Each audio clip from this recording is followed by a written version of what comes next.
Berjumpa kembali di Omah Solusi Indonesia, Studio Jakarta Timur. Salam sejahtera untuk rekan-rekanku sekalian dimanapun rekan-rekan berada. Saya senantiasa berdoa semoga rekan-rekan diberikan kesehatan yang berlimpah dan juga dimudahkan dan dilancarkan di dalam setiap usaha dan pekerjaan yang teman-teman lakukan saat ini.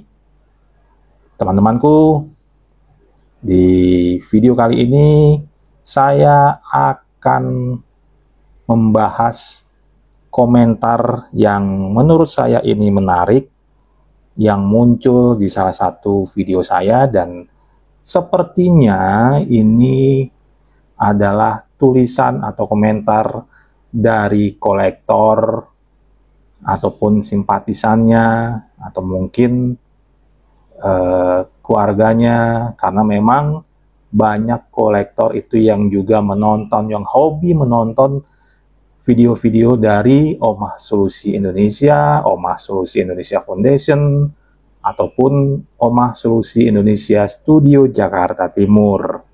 Nah, ini komentarnya tuh begini nih ya. Ngutangnya di bank, ya bayarnya ke bank dong, bukan di LBH dan di backup lawyer. Kolektor itu tangan kanannya malaikat. Selagi Anda masih hidup, wajar-wajar aja ditagih utang.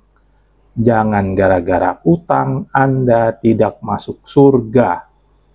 Hutang hukumnya wajib dibayar. Wah, ini tanda serunya ada 3 nih. Kalau niatnya maling, ya mau ditagih malaikat, tetap aja tidak bayar. Simple aja sih. Berani berhutang ya tahu resikonya.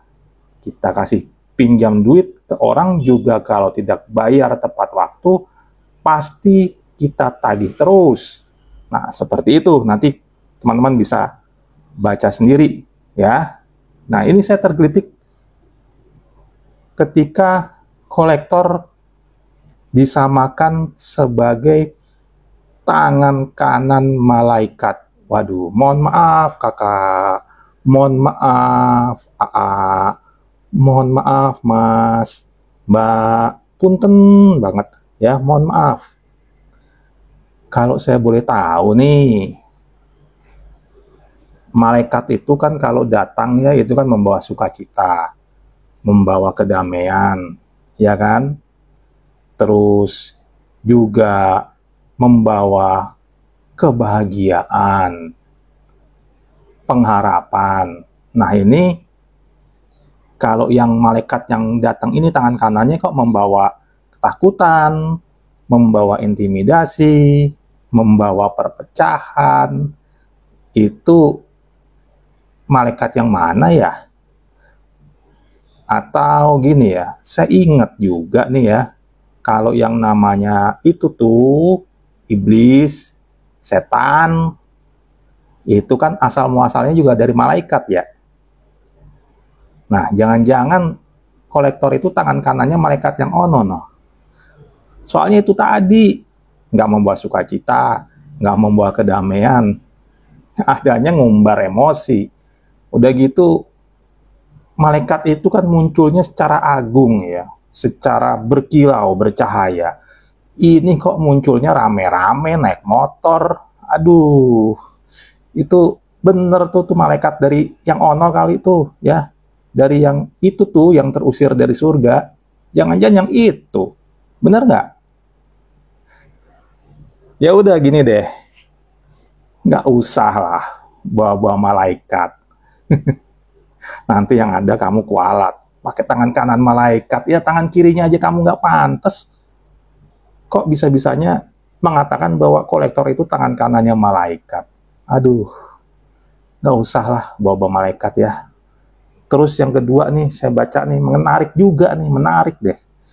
Apa yang kamu komentari, itu sesuatu yang menarik banget. Ngomongin soal surga. Nah, gara-gara utang Anda tidak masuk surga. Nah, tapi yang bagus nih, hukum hutang ya wajib dibayar. Setuju banget. Kalau yang ini kita setuju banget. Hukum utang itu wajib dibayar. Dan siapapun di manapun silahkan tonton video-video OSI dari awal sampai akhir. Video OSI manapun, bisa OSI Indonesia, Omah Solusi Indonesia, Omah Solusi Indonesia Foundation, Omah Solusi Indonesia Studio Jakarta Timur. Silahkan dicari apakah saya pernah mengajarkan untuk tidak bayar hutang. Justru Omah Solusi ini ada supaya debitur macet yang ketakutan, yang tadinya lari, yang tadinya sembunyi, itu keluar, menunjukkan niat baiknya, menunjukkan tanggung jawabnya. Ini kita bicara niat baik dan tanggung jawab secara umum ya, bukan versi bank. Kalau versi bank, niat baik kan bayar. Jangan kabur, jangan lari, terima segala konsekuensi, karena memang saat ini debitur itu kami sedang berhutang dan kita harus terima segala konsekuensinya. Kita ajarkan untuk menjadi seorang ksatria, menjadi seorang gentleman.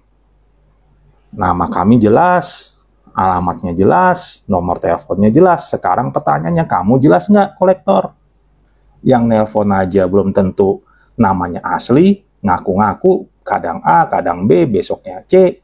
Suka-suka sendiri kan? Dikasih code name-nya apa sama leadernya. Terus yang datang juga begitu, datangnya rame-rame. Nunjukin ID card, surat tugas susah banget diminta. Kalaupun dikasih, pakai ngomel-ngomel dulu. Kalaupun dikasih, dari 3, paling mau nunjukin cuma 1. Yang sisanya apa? Ngebacot terus. Sekarang berarti siapa yang gentleman, siapa yang kesatria kalau begitu? Nah, kemudian Anda tadi komentar soal surga. Kaflingnya di surga Anda punya orang dalam sehingga bisa tahu gitu ya, bahwa kami atau debitur macet itu sudah pasti tidak masuk surga. Kalau biasanya nih ya, kalau 1 jari menunjuk ke orang, 4 jari itu menunjuk ke kita sendiri. Jangan-jangan hidupmu masih lebih berantakan dari debitur macet. Ya, jangan-jangan kamu ini hutangnya banyak ya. Mungkin bukan hutang uang ya, seperti katanya kolektor kan mereka tidak pernah berhutang, tapi mereka lupa kalau mereka itu hutang karma. Karma itu tenornya seumur hidup. Nah, hati-hati.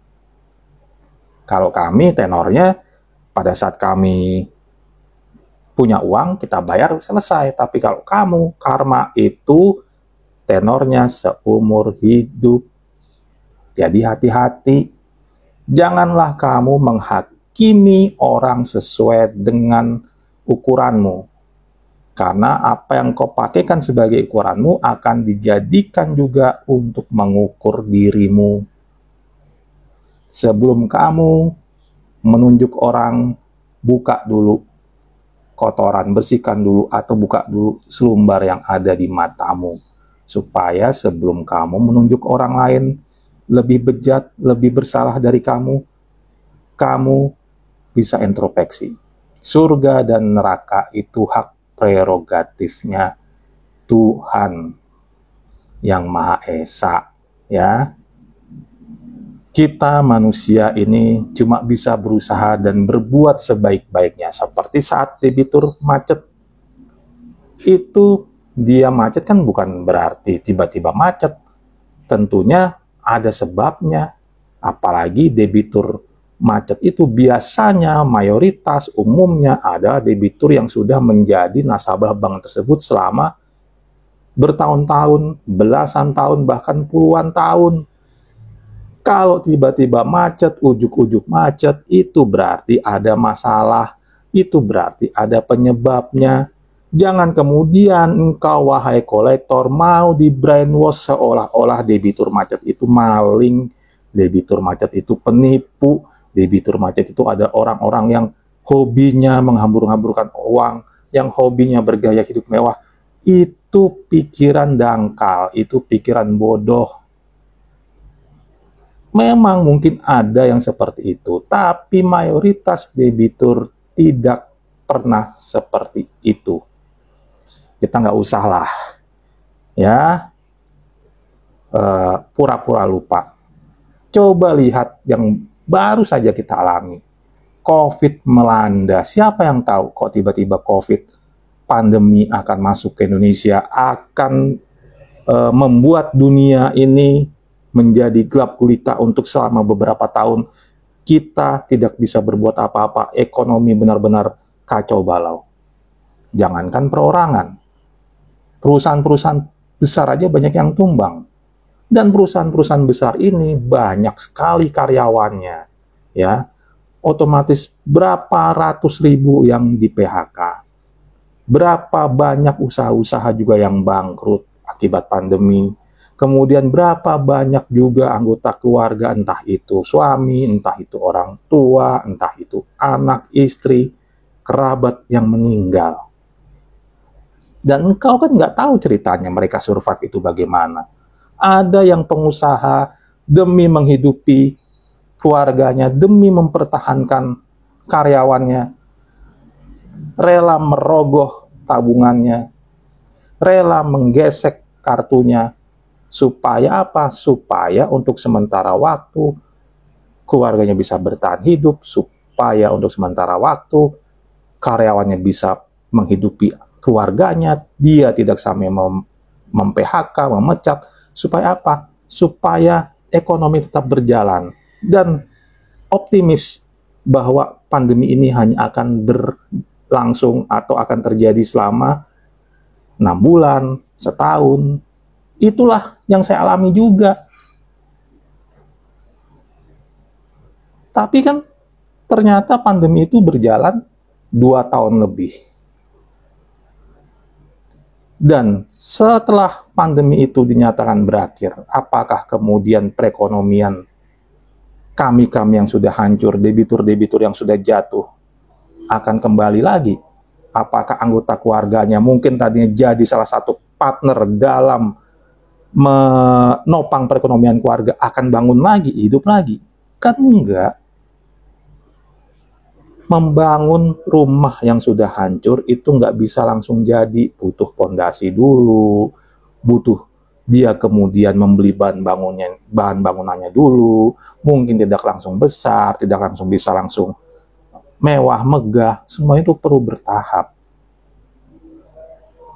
Harusnya kan kalian sebelum menjudge bahwa debitur ini maling, bahwa debitur ini adalah ahli neraka, penghuni neraka, kalian cobalah buka mata hati kalian, buka pikiran kalian. Lihatlah apa yang terjadi di sekitaran kalian. Nggak usah nutup mata, perekonomian sekarang sedang tidak baik-baik saja. Perekonomian kita tuh belum kembali pulih 100% seperti dulu. Kalaupun ada yang kemudian mendapatkan pekerjaan, banyak debitur yang mendapatkan pekerjaan, tapi terpaksa penghasilannya tidak kembali sama seperti dulu. Dan dia harus terima itu. Karena bagi debitur saat ini adalah survive, bertahan hidup. Bukan lagi untuk surplus, tapi survive. Demikian juga pengusaha-pengusaha. Merintis lagi dari awal. Banyak yang di PHK, banyak yang kehilangan pekerjaan. Sekarang semuanya jadi wirausaha. Di bidang kuliner salah satunya, contohnya. Banyak. Coba Anda lihat di gang-gang, di pinggir-pinggir jalan. Berapa banyak sekarang orang yang membuka usaha. Kalau semuanya berusaha, pembelinya siapa? Gitu loh. Itulah yang saya katakan. Jangan kemudian kalian mencap debitur itu sebagai orang-orang yang tidak bertanggung jawab. Terus jangan juga engkau jumawa karena kalian masih kerja lalu dengan enteng ngomong, Bapak usahalah, Bapak kurang usaha atau Ibu kurang usaha. Engkau kan tidak tahu apa yang kami alami. Engkau kan tidak tahu apa yang debitur itu alami. Seandainya keadaan dibalik, belum tentu engkau lebih berani daripada debitur macet ini. Mungkin engkau sudah kabur, mungkin engkau dengan caramu yang pengecut engkau sudah melarikan diri, ganti nama, ganti nomor HP, Mungkin kau malah stres, mungkin malah depresi.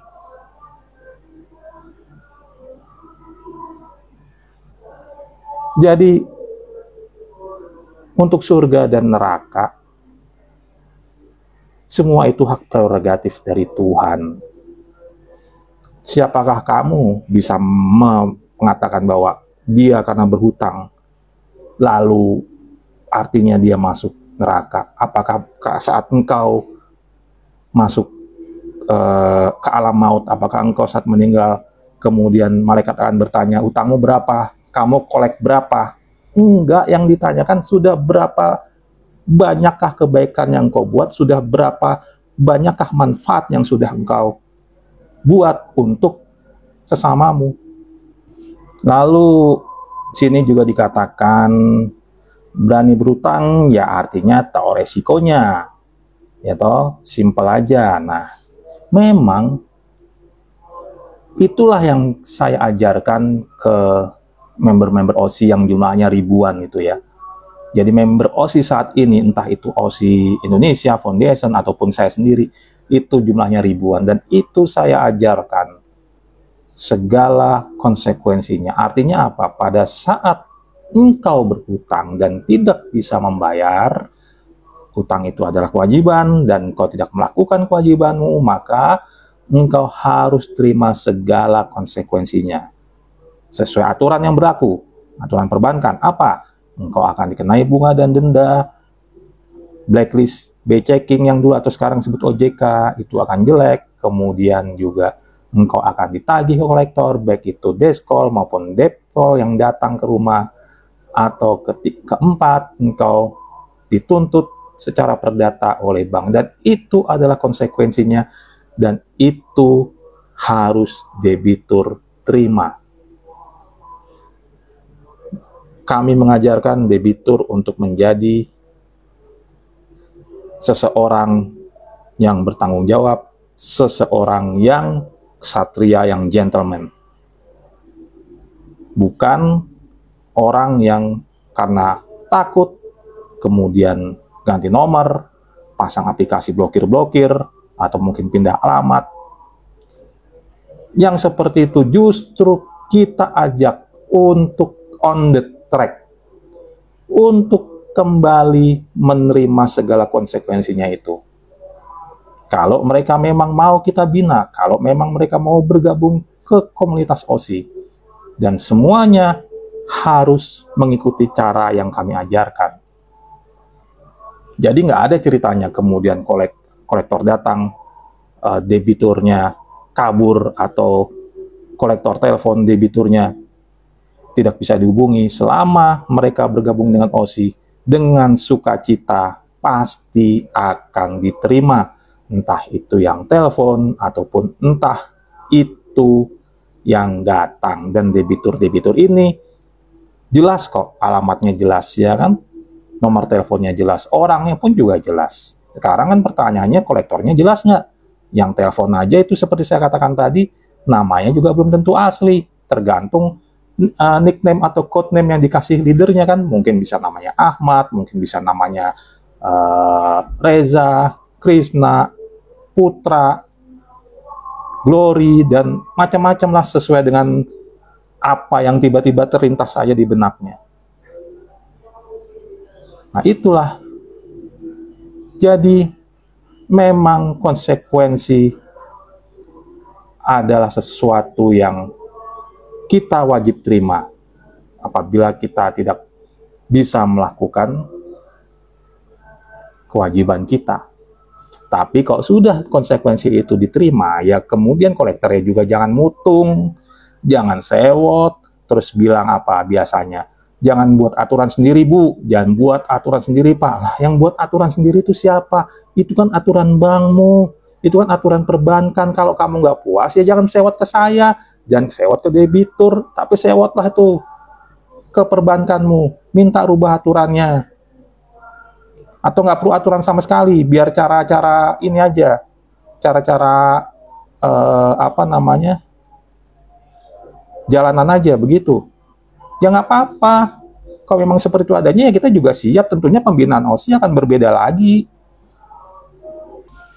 Lalu juga dikatakan seperti halnya kita kalau pinjamkan duit ke orang, ya kalau dia tidak bayar kita akan kejar terus. Wah, ini tolong nih, untuk urusan ini, tolong leader-leader, ya, tolong itu kolektornya itu dididik, ya, kolektornya itu dibenahin logikanya, atau mungkin leadernya sendiri yang ngajarin.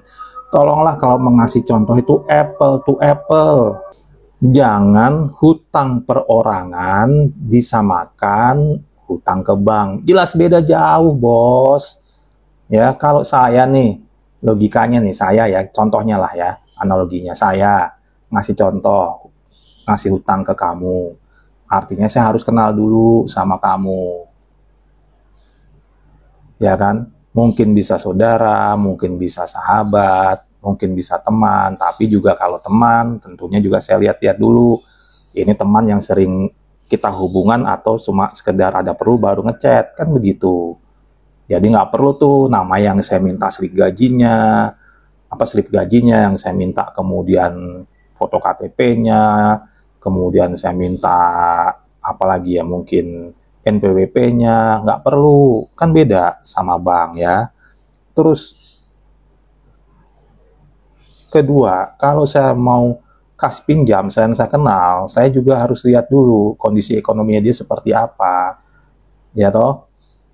Tapi bukan lewat slip gaji, bukan lewat NPWP, tapi ya karena saya kenal, otomatis saya tahu juga, punya akses juga, ya toh. Kok memang dia ini saya anggap tidak mampu, ya judulnya saya nggak minjemin, judulnya saya ngiklasin. Mungkin dia pinjemnya 1 juta, ya saya kasih misalkan 500, tapi saya nggak mengharap kembali.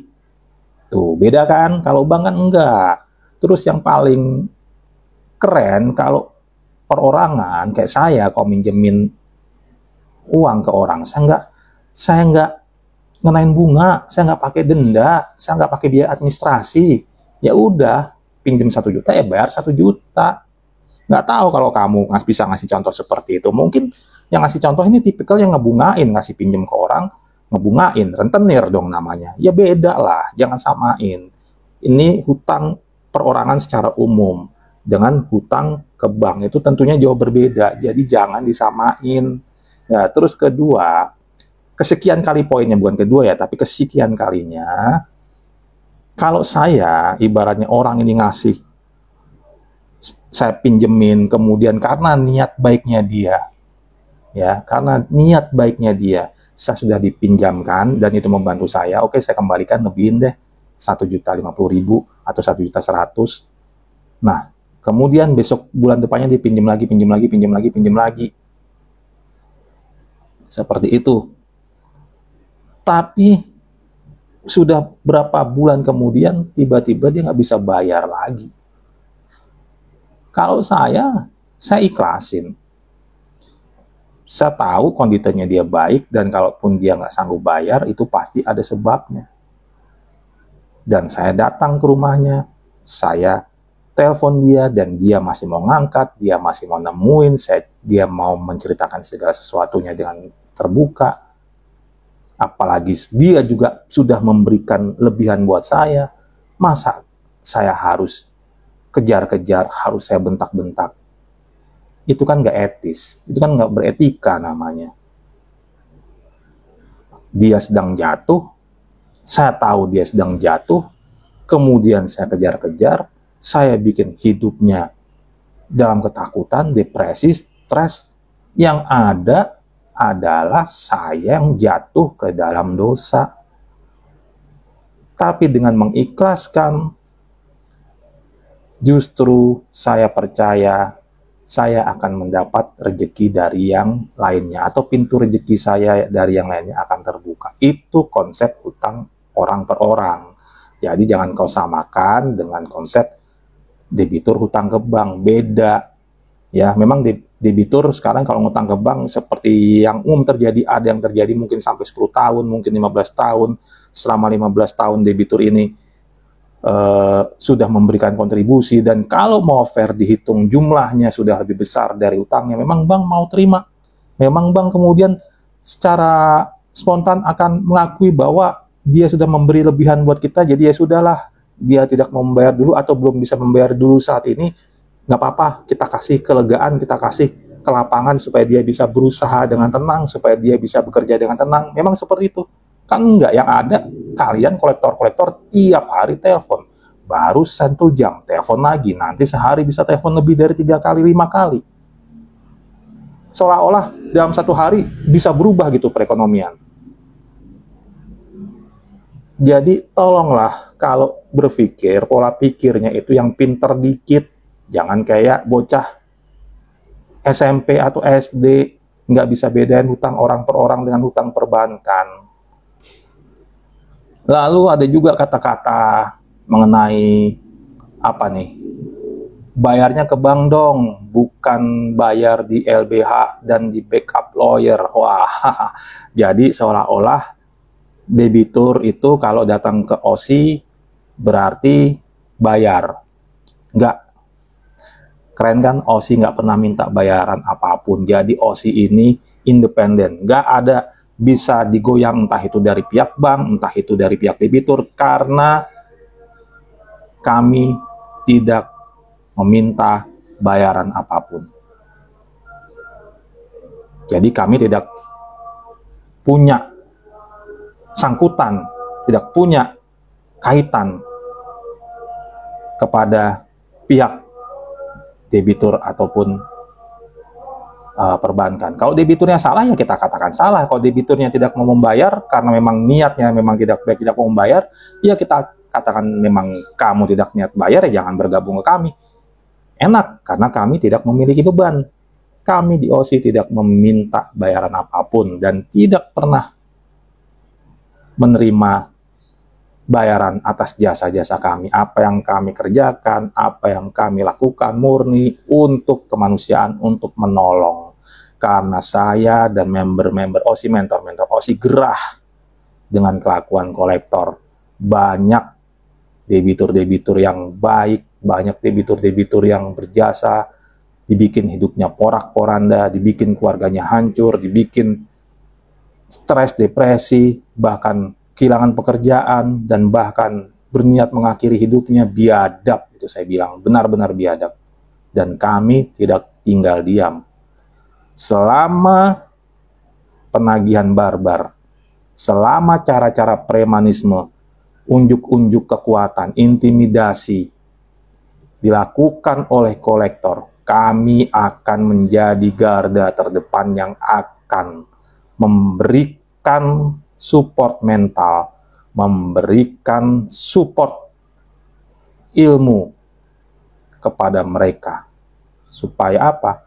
Supaya mereka berani menghadapi kolektor-kolektor yang telah nyata-nyata melakukan pelanggaran terhadap aturan penagihan, bahkan terhadap hukum.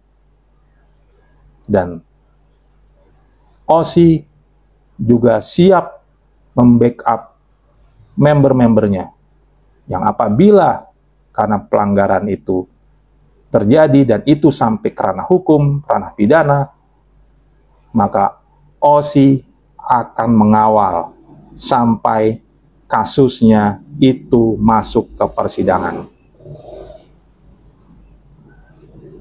Dan kami akan selalu memviralkan kolektor-kolektor yang berlaku arogan, yang berlaku sok kuat, sok keras, melakukan aksi-aksi premanisme. Mungkin kalian kolektor tertawa, cuma ditampilin di internet 2 kali, 3 kali nggak masalah lah. Kau kolektor, itu rekam jejak digitalmu akan ada terus dan terus sampai kapanpun, selama YouTube masih ada, selama TikTok masih ada, selama X masih ada, akan ada terus. Dan bisa jadi anakmu satu saat menonton kelakuan orang tuanya, istrimu mungkin melihat, temannya, keluargamu, orang tuamu, teman-temanmu, guru-gurumu, tempat mungkin dulu kamu belajar akan melihat kelakuanmu. Dan mungkin juga seterumu, musuhmu, yang mungkin sedang mencari-cari celah untuk membuli kamu. juga melihat itu. Dan juga seluruh masyarakat Indonesia melihat wajahmu. Semakin sering kamu muncul, semakin terkenal kamu, semakin engkau dihafal sama seluruh rakyat Indonesia. Dan memang kami ingin supaya model-model seperti ini viral, supaya masyarakat Indonesia tahu kelakuan para kolektor dari Bank A, dari Bank C, dari Bank D, dari Bank B, dari agensi A, dari agensi B, dari agensi C, biar semuanya tahu dan semuanya hafal dengan kelakuan kalian. Jadi salah kalau member atau ada debitur macet yang bergabung di OSI dan mereka membayar. Kami tidak meminta bayaran apapun. Kami bahagia, kami merasakan kepuasan batin apabila ada debitur yang tadinya stres, yang tadinya depresi, yang tadinya ketakutan, kemudian berani mulai menghadapi, kemudian berani menerima kenyataan, berdamai dengan dirinya, mulai bisa menata kehidupannya, mulai bisa mengumpulkan uang dan pada akhirnya bisa melunasi kewajibannya satu demi satu. Dan itu ada buktinya di video sebelumnya, testimoni dari sebagian kecil member-member kami yang sudah sedikit demi sedikit bisa melunasi hutang-hutangnya. Dan itu adalah bukti nyata bahwa OSI tidak pernah mengajarkan untuk tidak membayar kewajiban. Tapi yang OSI ajarkan adalah engkau kepala keluarga, engkau para pencari nafkah untuk keluargamu, sejahterakan dahulu keluargamu. Saat ini engkau sedang jatuh dan percayalah Tuhan yang kau sembah, Tuhan yang Maha Esa, tahu kondisimu dan itu semua adalah atas seizinnya. Tidak mungkin sehelai rambut kita ini jatuh tanpa seizin Tuhan. Jadi jika kondisi kita saat ini sedang di bawah, itu berarti kita harus sering-sering melihat ke atas. Melihat ke atas artinya engkau melihat kepada Ia Sang Pemberi hidup. Ia Sang Pemberi rejeki. Saat ini engkau sedang di bawah, saatnya engkau menata kembali dirimu. Engkau sedang diuji. Dan akhir dari sebuah ujian adalah hasil apakah engkau lulus atau tidak. Kalau lulus artinya kalian akan naik kelas. Dan syarat untuk lulus artinya itu kalian harus ikuti ujian yang ada. Ada persoalan dan itu engkau harus selesaikan dengan baik. Jangan salah pilih jawaban. Seperti saat ini engkau debitur macet dihadapkan dua pilihan, apakah dengan ekonomimu yang pas-pasan engkau bayarkan hutangmu, ataukah engkau dahulukan keluargamu. Dua-duanya sama-sama kewajiban, tapi engkau harus bisa bijaksana, harus bisa melihat lebih dari sekedar kewajiban. Hutang adalah kewajiban finansialmu, sedangkan kesejahteraan keluarga adalah kewajiban moralmu tertinggi. Engkau sebagai orang tua, ingat anakmu masa depannya tidak akan terulang dua kali. Engkau gagal mendidiknya saat ini, hanya penyesalan yang engkau dapati.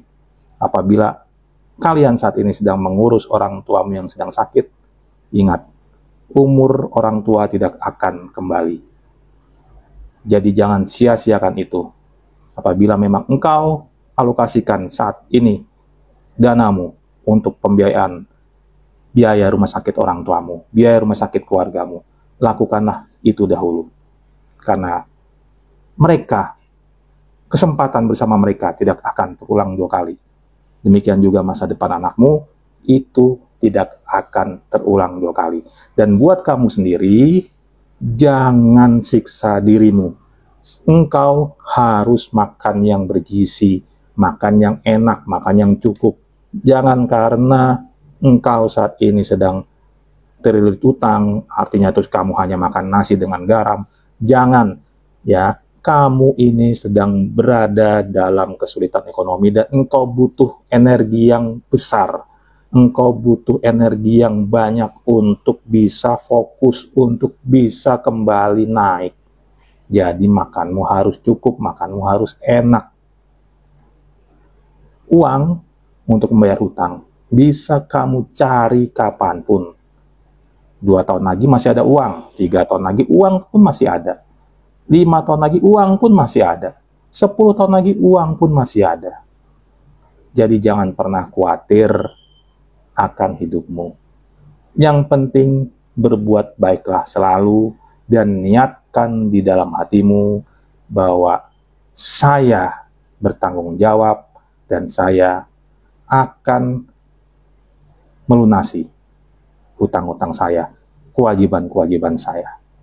Niatkan itu dalam hati, nggak perlu engkau keluarkan itu, nggak perlu engkau ceritakan itu kepada kolektor, karena percuma, kolektor tidak akan peduli yang dia pikirkan, yang mereka pikirkan, apabila engkau tidak bayar hari ini, artinya engkau tidak punya niat baik. Itu.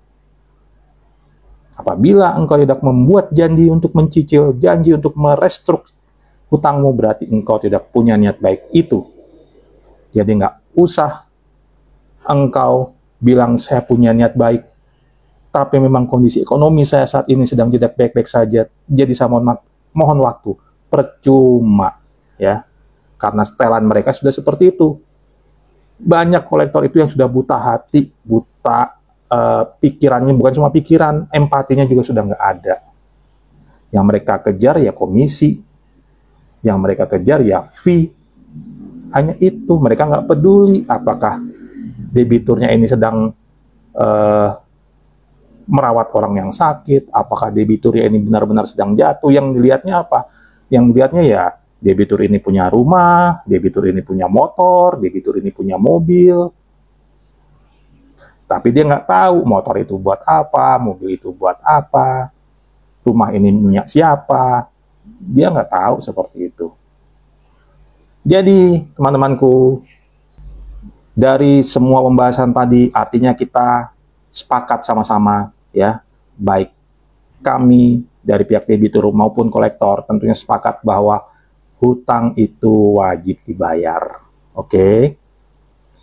Dan untuk membayar itu, debitur macet butuh waktu.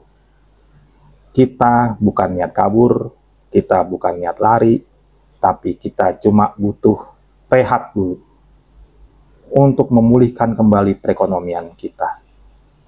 Kalau kalian mengklaim sebagai tangan kanan malaikat, datanglah membawa kedamaian, datanglah membawa sukacita, datanglah membawa kejelasan, bukan intimidasi, bukan aksi premanisme. Ingat, surga tidak pernah bertanya, berapa hutang lo, berapa banyak kewajiban yang belum kamu lunasin.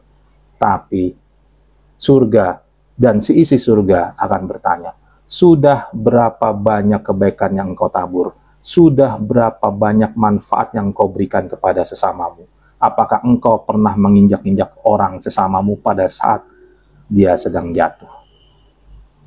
Oke teman-temanku sekalian, akhir kata, saya menghimbau kepada teman-teman debitur macet, beranilah bersuara, beranilah merekam, dan juga beranilah mengupload. Apabila teman-teman saat ini sedang mengalami intimidasi, rekam, dan rekam selalu, entah itu penelponan, entah itu kunjungan. Dan apabila tidak tahu bagaimana harus memviralkan, berikan ke kami. Berikan ke Omah Solusi Indonesia, Omah Solusi Indonesia Foundation, ataupun saya sendiri, Omah Solusi Indonesia, Studio Jakarta Timur. Kami akan bantu viralkan, tentunya dengan persetujuan dari teman-teman. Supaya seluruh masyarakat Indonesia tahu sepak terjang kolektor dan penagihan yang sesungguhnya. Ormas Solusi Indonesia tidak akan berhenti dalam melakukan perlawanan sampai cara-cara premanisme, cara-cara penagihan yang arogan itu hilang dari Indonesia kita yang tercinta ini. Tetap semangat, jangan menyerah, karena badai pasti akan berlalu.